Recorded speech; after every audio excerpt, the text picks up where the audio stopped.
Hi guys, this is MS Malik 681.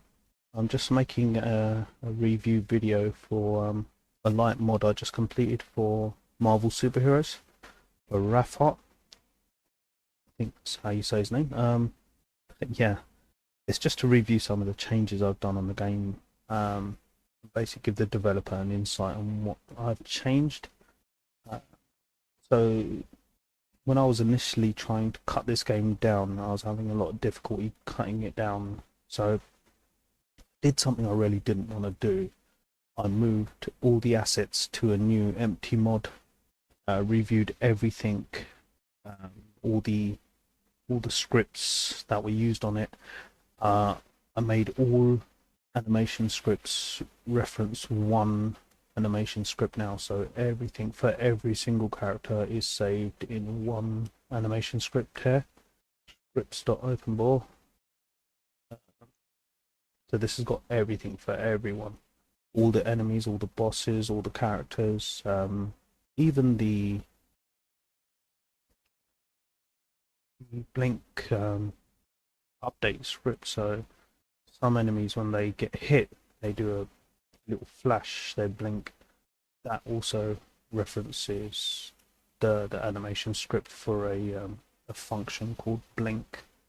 I've used the import command to make sure I'm not using too much RAM. Obviously, the point was to make sure that this mod doesn't use too much RAM. Excuse me. So there I've got the import. So everyone would be references script.c, and it's got an import script to the actual scripts.openbore. So using this import function cuts down on all the scripts having to be loaded more than once. Another thing I did was introduce a level C to try to load the assets with a flag. So when you load a model into memory, if you have flag 3 at the end, this means at the end of the level, this model will be unloaded, all the assets for the model will be unloaded, so they'll no longer be in memory. So between stages, I wanted to make sure all these entities were not kept in memory, because some stages don't use the same enemies over and over again. The bosses will be different. So this main C first checks what branch you're on, and I've had to introduce branches all the way through the game. And also I've had to make something called a loader stage. So all my efforts to reduce the memory were useless if I kept all the characters in memory. So I literally removed every single player character from the game. I've made a special stage where you can load them in if you want to play with them. So that quite a lot of work to get working. The problem I was having was when you load a character in my previous games. A previous method I tried was recording in a global variable that you've loaded this character, so you don't have to load them again, or you can't load them again. The problem with this is if you load a save game, that global variable is saved, and you won't be able to load that character again because the engine will think you've already loaded them. Therefore, if you load a save game, you won't be able to play with any of the characters you previously played with. So I need to make sure that when you when you load a character, a temporary variable is used. So I found out that key all was a very good way of me doing this, because any local variable stored in key all stay local to key all. So key all basically means any player keys any key, this script will run. And again, any local variables, so on create I've made some local variables here. All these local variables will stay as long as the engine is running, and they'll get cleared when the engine shuts down. So because I've used an array here, I have to make sure I clear it afterwards. Excuse me, sorry. So the array is stored in a global variable, but this is just to help me with my character select screen to unlock characters and stuff. So the let's take a look at that quickly. show that in action. I am running Linux here, so this is the app image version of OpenBeats Rage. It's the same as 6391, just for Linux. Just boot that up quickly.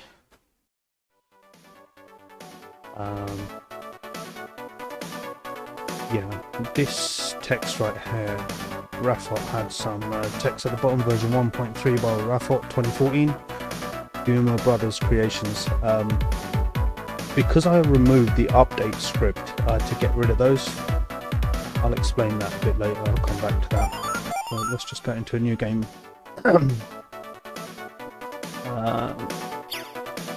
So this is my character loader screen. I've tried to add text here explaining exactly what the screen is. That is for character loading. Select characters to load and make them available in-game. Left and right to change character, and attack to load. More characters will use more memory. Press start when done. So this text is there just to make someone aware what screen you're in, why you're here. It's just to load in the characters, it's not to actually select them. If I could have got them selected on the screen, that would have been amazing, but that just didn't work. So right now you're a temporary entity called loader. So this entity is not available in the main game. So you've got access to all these characters. So if you see under all the text that I've got there, it says 10 of 15 secrets unlocked. So there's 15 secret characters in total. The way I've done it is, I think in Rafot's version, he did not have, some of the characters didn't seem completed. And at first I thought this was not a very good release, the fact that some of these characters don't seem finished. Then I realised there was no actual way of unlocking these characters. The unlock system he had didn't work. So I fixed that. There is an unlock system now. The hidden characters are all available to play with, except for Vision. I kept him out because of some permissions that weren't available.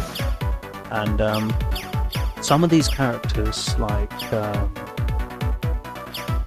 think Wanda, the Scarlet Witch, Thor, Namor, they didn't have a proper super move. Like there's a special animation that runs in the background for the supers, and theirs didn't work, so I had to make something that looks like a super move.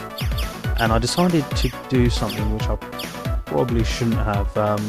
Some of the super moves seemed like there were physical attacks on the enemies, and other super moves seemed like they're full screen attacks. So I didn't see the point of having two different. Some of them are physical attacks, you've got to actually aim it at the enemy and hit them. Others try to make an attack box that covers the whole screen. So I've decided all supers should be a one-off attack, you're invincible during the super, and it hits every enemy on, and maybe shouldn't have done this, but on and off screen. Any enemies will hit with a one-off attack. So let's just show. So I've just loaded Wolverine by pressing attack. I can load other characters in. There's a bit of text there underneath just confirming that character is loaded or unloaded. Plus they got the transparency effect to also show if they're loaded or not. So because I've loaded Wolverine, Hulk and Iron Man, no one else, if I press start now, I will go to the character select screen. Only these characters will be available. So I can pick one of the characters now.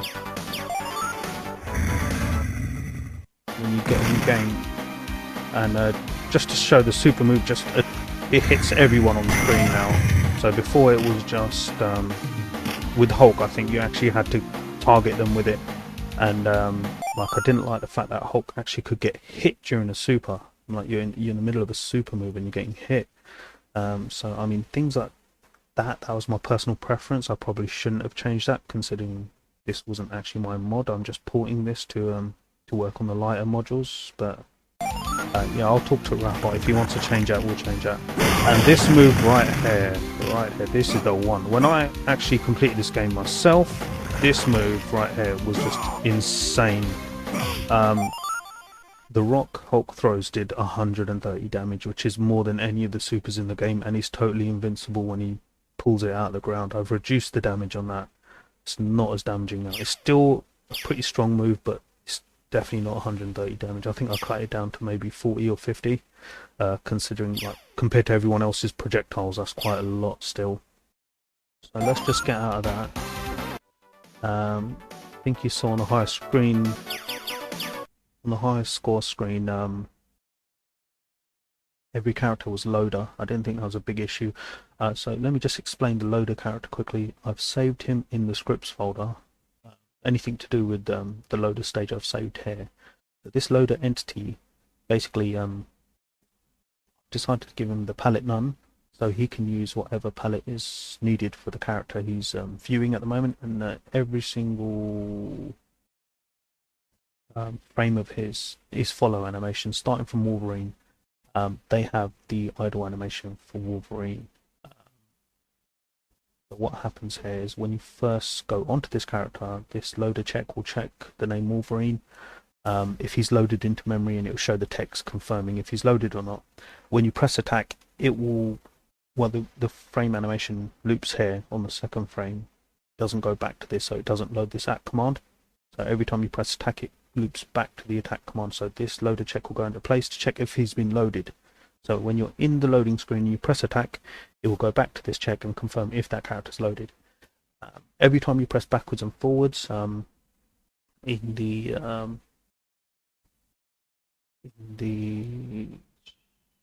all script, I think you can see on here. So this is the array I made with all the characters. So Wolverine is 0, but here he's follow 1. So whenever I press left and right, I reference this array. So on the check, Wolverine's name is registered. So when I press right, it'll register that Wolverine. It'll find him on this list, add 1 to make this 0 into a 1. So you're on follow animation 1, or sorry, because you press right, it'll add 2, so it'll go to follow 1, which is Hulk. It's a bit hard to explain. The code will actually show it better here. So where is it? Press right. Right here. Press right. So like I said, so get the name. So this Wolverine is actually, this name is registered to the character loader. This loader entity, his name is changed to Wolverine. So this gets the name of the entity, or the player's entity, whoever pressed right, and it will load it against that list, the array list, and find the name, and then, yeah, like I said, here it will add 2 to move to the next character. There's also an extra check for the clear count.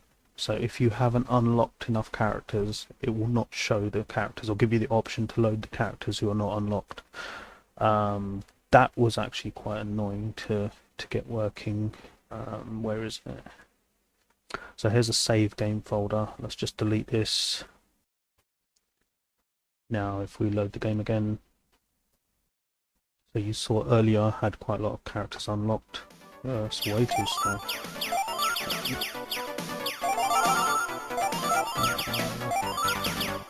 Okay,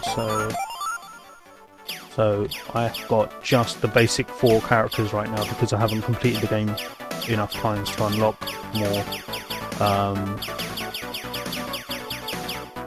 There is obviously hack ways of getting the character to load. What I had to do for this was file stream arguments. So basically, if you've loaded the game, it will first check if you've got this file here. So obviously in this test, I'm using the pack name bor.pack as a fake pack file leading to the data folder. So in the saves game folder, a BOR folder has been made. When I release this, it should have Marvel Superheroes or whatever the pack name is to your game. If you change that, then it will mess about with this save game. So clear count data document is made here, confirming how many times the game has been completed, and every time Thanos is killed and the game is completed, the clear count will have 3 added to it. I thought it was a bit harsh, only adding 1 every time you complete this game. So when you complete the game, you unlock 3 characters at a time. In total, there's 15 characters in total, but you've got the first 4 already. So if you complete the game, I think like an extra 4 or 5 times, you'll have every character available in the game. So that's the way I've programmed it. Obviously, if Rafot is not happy with that, he can change it. So I'm explaining how that works now. So you can change it. So if we go to data, characters, Thanos. Oh, and I've changed the character layout here. These are all the characters. This was meant to be all the playable characters, but I've done all the characters here, and bosses and playable characters are here. And in the enemies folder, these are just like grunt type enemies that you get during levels. So I don't know why I changed the layout. I mean, I was moving all the characters over to a new mod anyway, so I did it like that. So if we go to Thanos, also there was 2 different folders for Thanos. So double the assets. So I put the Thanos enemy and the Thanos boss in the same folder, sharing the same images to try to cut down on the resources being used. So if we go to Thanos, the boss version of him, I can't remember in his death animation. Yeah, here we go. Add clear count 3. Here we go. So obviously I've done it. I could change it. If Rafot, if you want to change it, you just change it to a 1. But I've done it to 3. Every time you complete the game, you get another 3 characters unlocked. So that's how you do that. So that's that covered. Every image in the game has been changed to a GIF image because these load faster with low-end devices. I've been advised by DC in the more up-to-date releases, PNG will load faster even on low-end devices, but for now PSP and Dreamcast load GIF images faster. So everything's been converted to a GIF image. I was trying everything to cut down the size or the RAM usage on the game. So another thing I did on these text files, there was loads and loads of different remaps. These I cut them down to just 1 each, just a standard fixed one. I don't think a few remaps would have made a big difference, but you know, I was trying everything to try and cut this down. That's why in the end I had to move everything over to a new mod folder. And this combo here, this was another thing I had to change. We look at the original one.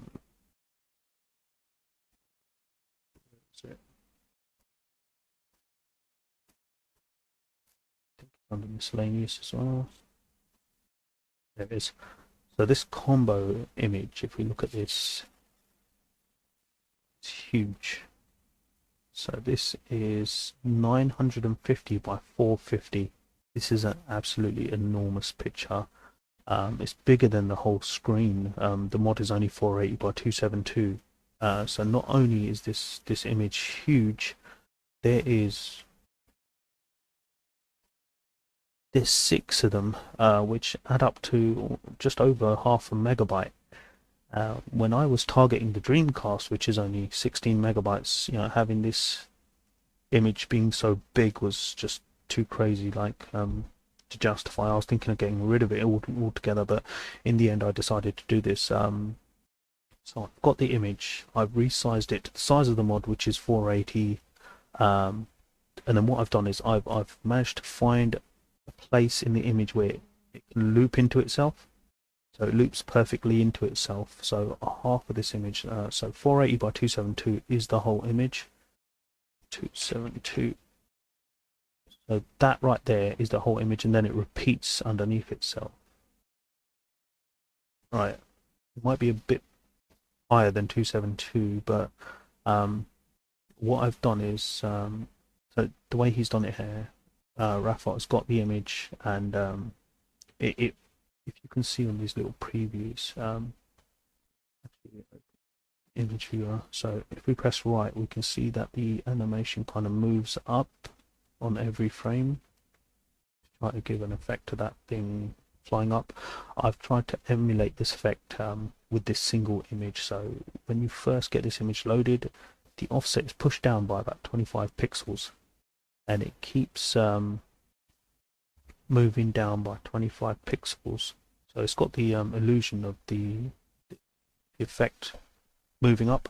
So it keeps moving down by 25 pixels until it reaches the bottom here, where it's perfectly lined up to the bottom. So this down here should be exactly the same as this up here. So once it hits the bottom, I reset the offset and the animation loops down 25 pixels down. So it's a continuous loop. It's just one picture, so I mean, just looking at the actual GIF difference in size. So these 6 items take up 631.9 kilobytes, and this one here takes up 73.1. So a big difference on size. The thing is, OpenBeats Rage actually extracts this image and uses it raw. So I don't know if there's actually any compression on this image, or if it takes up more space raw. But whatever the reason, I decided to cut that down to just one image. So that's what I did there. There's also another attack which I noticed use a lot of big images on Cyclops. His blast attack, his super move. So if we go to Cyclops, folder here somewhere, Cyclops. Oh, they're all PCX format. Okay, so basically there's this super move he's got here. Look at this. So he jumps in the air and does this absolutely massive blast on the screen. And that takes up, well, we're still going. I think that's the rare. It's called the Mega Blast. So we've got 35 files at 608 kilobytes. So again, this I thought I had to cut down. I think in the end I chose this one here, Mega Blast 5. It's my scale tool. Sorry, highlighted it all. It's here somewhere. Wow, I cannot find it. Scale, here we go, finally. Okay, so what I did was I used the draw method on this one frame. So it starts off really thin like this. He shoots it and it goes wider and wider into a massive full-size image. And then once it's fully extended, I had it just keep going smaller and bigger, so it looks like it's pulsing. The end effect is quite good, and the fact that I've managed to cut down this 600 kilobyte animation down to just 26.8 kilobytes with this one frame was brilliant. Another thing, Mega Blast. I don't know if I'll be able to find it right now. Actually, I should be able to. Obviously, with Cyclops, I thought that Rafot had not, properly made him, or he seemed very unfinished. But again, like I explained earlier, he was unfinished because he wasn't unlockable in the game. So this animation I actually had to make hair, which I didn't want to, but I did. Couldn't help myself. So if we look at this animation, when he jumps in the air and shoots this blast, he's looking up and the blast is coming down, which I thought was a bit odd. So I actually had to, I didn't have to, but couldn't help myself. I went into, actually made him face downwards now when he does this super move, and I thought it'd look good if he just shouted optic blast. So I mean, let me just, God, let me just show that in action. I can't because I locked him away again. Well, I could. I'll have to show you how to unlock him. There is obviously a quick and easy cheat way of doing it. I'll show the long way. So if I go into levels, oh no, not yeah. Actually, wonder if I could just pause the recording and come back. Pause option, no, stop recording. I don't see a pause option. I'd have to actually start a new video. I don't really want to do that. But anyway, just take my word for it. It looks quite good now. He jumps in the air, he looks down, he does the optic blast. It totally uses draw methods. Again, this is just a change log. I'm explaining the changes I've done. So going back into it, so we've covered the fact that I've changed everything to a GIF format. Another big thing I changed was the throws.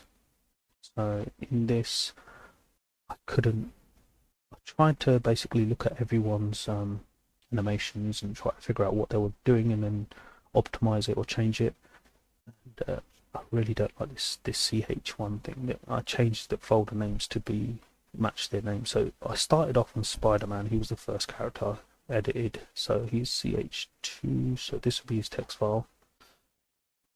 So if we get to his grab up. So grab up animation, he hits them, and then he goes flying off to special 6, which is his grab animation. Let's find that. Special 6. He does some kind of sync command here to spawn some dummy entity, and then random sync commands to, I don't know, basically change where that dummy entity is. And I think the enemy entity goes to where the dummy entity is. I'm not sure how this exactly works. I didn't like it. I didn't understand it. I decided to change that. So if we look at the Spider-Man, I changed. Spider-Man, where are you?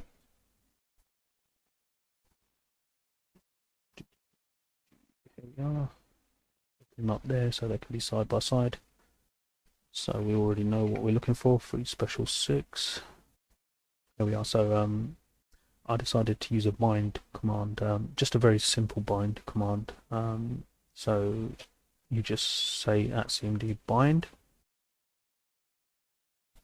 and then you've got the parameters for where your binded entity should be compared to you.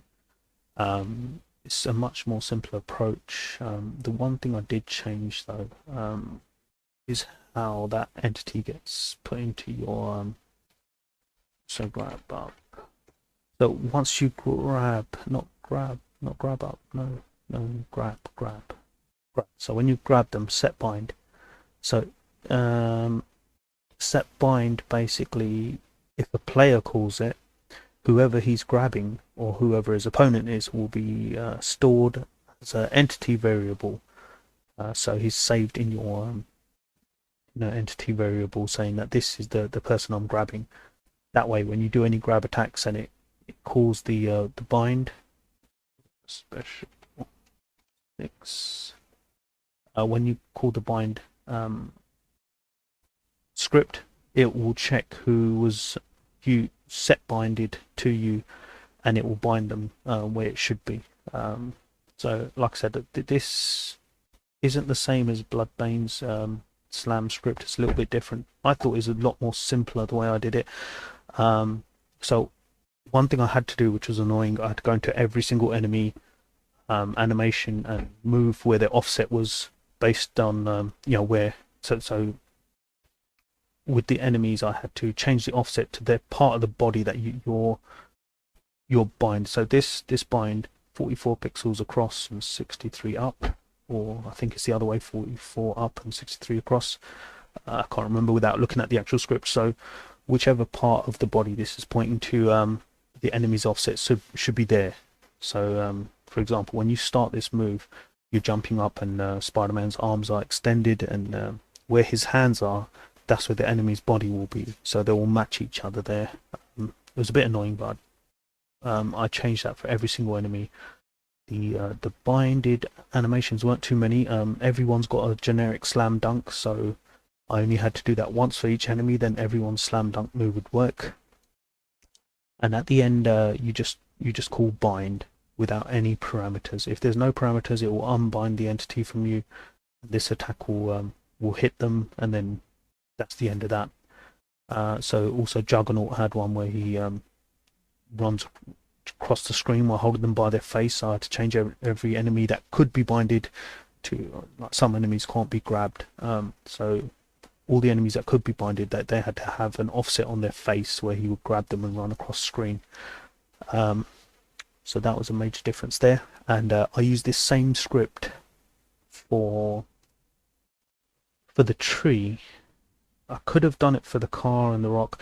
So when you pick up a tree in stage, Spider-Man tree. So when you pick up a tree in stage, the first thing that happens is oh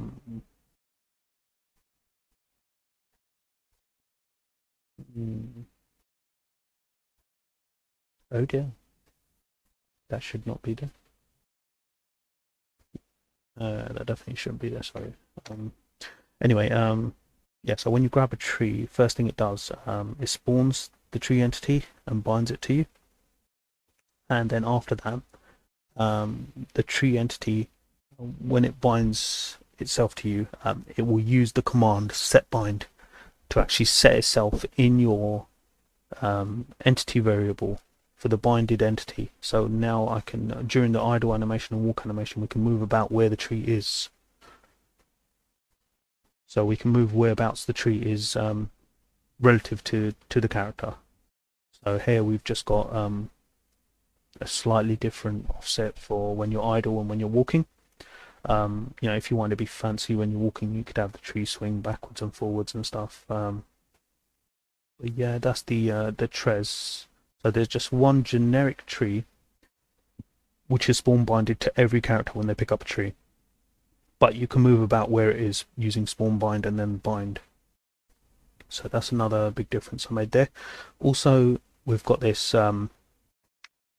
model flag one. So what this means is there'll be no animations copied from the source character. So I noticed when you went into this tree animation, when you could still run, you could use your special attack. So some animations were still there. But yeah, adding this flag means only these animations are available to this character. There's no parent animations copied over. So model flag 1 is very important on any weapons like this, and I had to make sure they had the same palettes. So that's that. Let's save that because that had something called W kill on it. We open Spider-Man. W kill. W kill. Should really come back to this later. Yeah, we'll come back to that later. So, I mean, the major thing for changing or lowering the RAM consumption was the levels. So I've changed the layout for the levels as I was making it from scratch. We'll compare them side by side though. I think he's got it saved under backgrounds. That doesn't look right. Stage 1 it's called. Maybe stage 1. I think that's it. So if we look at stage 1 in our paint, yeah, no, that's not it. New stage. Could be a new stage. Definitely not. This is the wrong folder. Okay.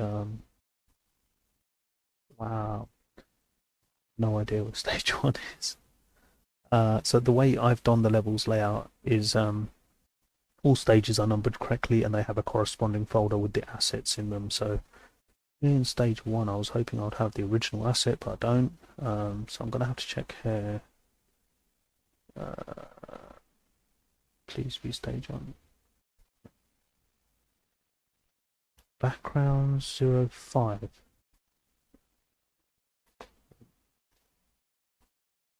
Give me a second. So if I go to the 05 folder, I will find the background. The background 05, where are you? Yep, 05. Okay, I think this is it. Converted. Don't know what that means. So look at this stage, amazing.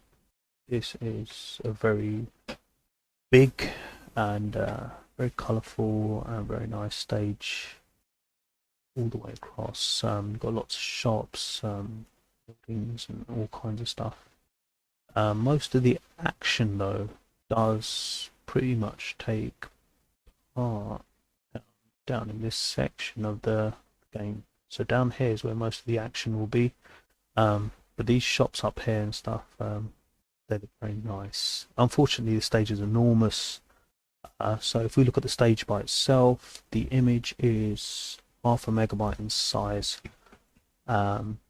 Again, when you're targeting a 16 MB console, I didn't want the stage to be that big, so I cut it down big time.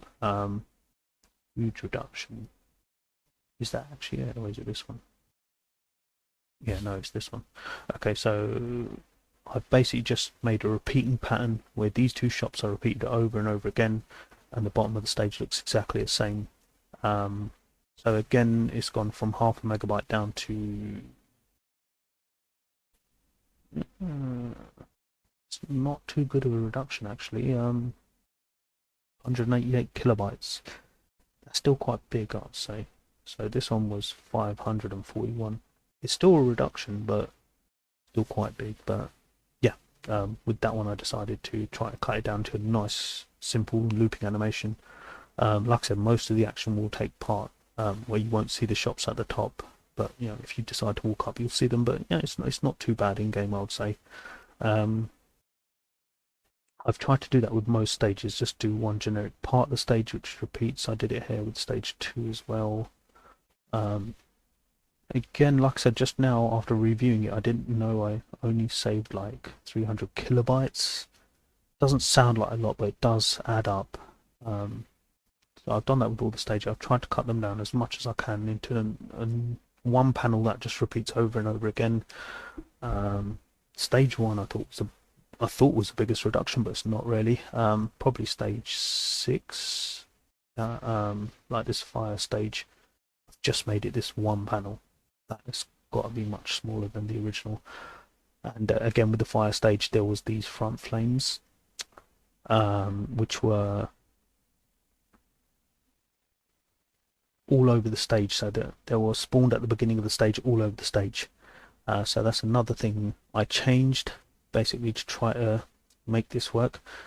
So I think with the RAM consumption is mostly changing all the animation scripts down to one animation script shared between all characters, and also any big graphics, trying to cut them down as much as possible. So those are the major changes I did there. And obviously the characters have a lot of at scripts, so if we go to any character, let's just use Spider-Man, if I can find him. No, I can't. Yeah, he's CH2, isn't he?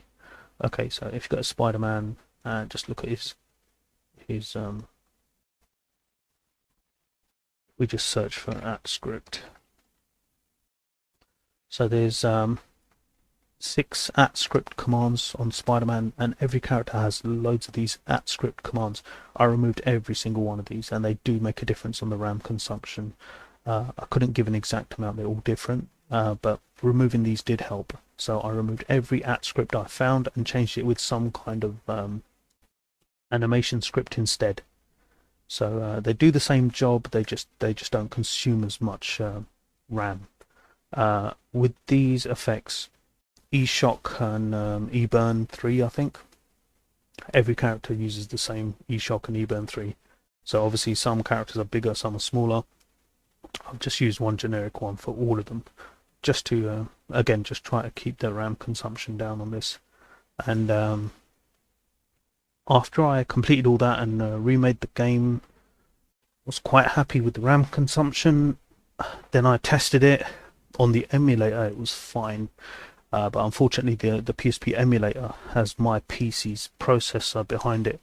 When I tested this on real PSP hardware, the game ran terrible. There were some sections where the frames per second would drop down to maybe 5, and it would be very hard for the PSP to recover from there. So then I had to optimize the game again, this time for FPS, for RAM, performance on the low end system for the PSP. Most of the time the PSP will be running over 30 FPS. There might be a few dips here and there, but it's definitely playable. The problem I had was too many entities on screen at once. So having too many entities on screen at once drops the FPS a lot. So a lot of the stages, I do this myself, and Rafhot has done this in his mod. He's spawned all entities like post boxes, tires, trees, all at the beginning of the stage. They all get spawned at the beginning. They're all there, available as you walk through the stage. You'll keep finding them and destroying them. But the problem with that was there was too many entities on screen at once. So I don't know why, but Open Beats Rage on the PSP really struggles with too many entities at once. Maybe because they all got their own physics. Maybe it's just a guess. I don't know. But yeah, you can't. It can handle about 10 entities on screen at once. So two things I had to do here. If I go into my first level, not my first level, but the first level. So on stage 1, only spawn what you can see, and I had to make a new entity here called Fake. Well, that he's already used on the loader stage as a fake enemy. He also has the background for the loader stage, but whatever. When you spawn him with the alias Clear, what he does is he will check your current XPOS, or how far in the stage you've got to, and anything left behind, anything behind your current XPOS or the position of the level you're in, will be deleted, cleared. The entity will be killed. So let's say you've gone through the first part of the stage, you didn't break any of the tires, you didn't pick up, didn't destroy any of the trees, or all those entities are left behind and they're still on screen, or they're still in being processed by the CPU. So this just deletes them and clears them. So every time I get to a wait animation, I spawn this entity first, so he can clear any entities left behind. So that was very important. I had to make that entity, especially for that one job, to just clear all the entities. With the grouping, on most of Rafhot's stages, he has crazy grouping, like 99 to 99. So it'll just spawn 99 enemies straight away, or 15 enemies on screen.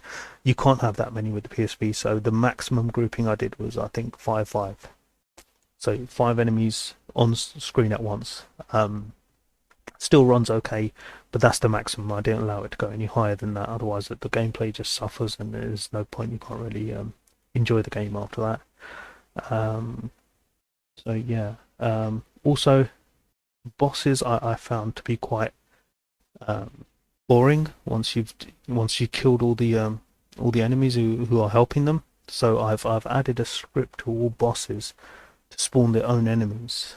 So if we go into one of the boss characters like Juggernaut,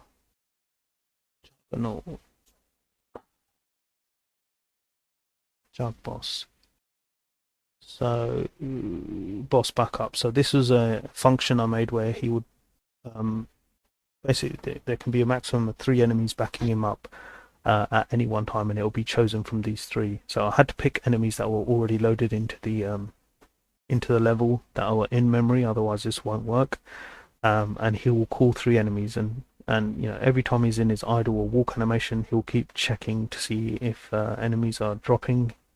I tried to have this as a separate entity, but the problem is there is a chance that this will spawn an enemy after the boss is killed. So when the boss dies, even though he's supposed to kill the boss backup entity, there's a chance that entity can spawn enemies. And now the boss has gone through his death animation, he's tried to kill every enemy, but then new ones are getting spawned just as he dies, and then the level gets stuck if this happens.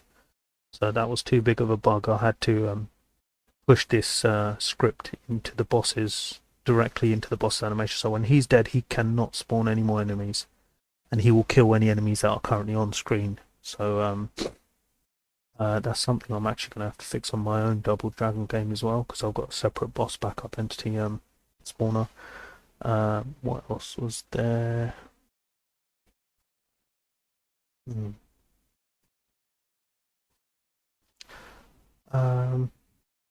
Just the bosses really. Also the characters. I've done new animations for some of the characters who were hidden, like Scarlet and Thor. So they had no animation when they do their super attack. So I did new animations for the super attack. Something on screen just to show that they're doing a super move. you really have to compare them side by side to see. I mean, with some of the characters, they'll just jump in the air and then all enemies will get hit.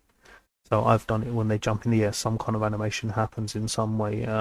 Like Thor has lightning coming from the roof. Wanda just throws loads of fireballs out from herself. There's something on there. Like I said, I'm not going to do that right now because I've already locked all the characters away by deleting that save game. But yeah, I mean that should cover most of the changes. I can't think of. I mean, the loader screen was one of the biggest things I did on here to try to lock away all the characters, and you load them in when you need them. So another thing about the loader screen, I think I'll just cover that a little bit more. The loader entity is has to be the first player in Models TXT, and he has to be a secret player. So only on level set 1. If you've completed it this many times, he will be available. So basically, I didn't want him ever available to actually select. But even though he's a secret character and he's not available, when you go into levels, you can force him as the main character by using skip select. So I've used skip select to make all 4 players as loader. When you go into the loader branch and this fake loader stage, then after that I've done skip select with no characters mentioned. So basically skip select will go back to all the available characters. So once you've loaded at least one character in, skip select will allow you to basically load all the available characters in memory at the time. So this I was lucky to find this little technique which worked. And then I've got the fake stage there for selecting as well. It all works fine. And again, between stages, I've had the loader entity loaded. I've used Next between stages just because the Dreamcast needs to unload all its assets like that. But another thing, you cannot save progress on the stages, only on the loader stage. So what this means is, if you're playing on like a PSP, you start playing the game, you get to like the 3rd stage, and then your battery dies. Instead of bringing you back to the 3rd stage, it will bring you back to the loader stage, so you can load in at least one character so you can play the game. Otherwise, the game won't work because there's no characters available. You can't have loader because he's a secret character, even though he's loaded at the beginning of the engine. I mean, yeah, managed to cut that down nicely. So I mean, just do a quick comparison there. Obviously, I've got all the characters unloaded, but this is the Linux version of OpenBeats Rage. I've ran this by itself with no packs or games loaded. It takes up about 10 megabytes in memory. So if we just load up this version and see how much memory it takes up, it's taking up 15 or 16 megabytes. So if we take away the 10 megabytes for the engine, about 6.2 megabytes is used when this is launched. And if we go to the original version, obviously it's going to be much bigger. Also, this loading screen is gone. It was part of the update script which I removed, I think. I'm not sure about that. Should have kept that really, but yeah, let's check this out. This one is running at 121. Take away the 10 megabytes for the engine, that's about 110 megabytes being used for this one. But again, this has got every single character loaded into memory, whereas my one has them all unloaded. So that's the biggest difference there. And you know, hopefully everyone will have no problem running this on the Nintendo Wii and the PSP. But I think that covers all the changes. It was a bit too much to just write it on the forum, so I thought I'll make a quick video explaining exactly what I've changed. And yeah, that just about covers it. I can't think of anything else. I'll probably miss something, but I'll post it in the forum afterwards. Thanks for watching and enjoy.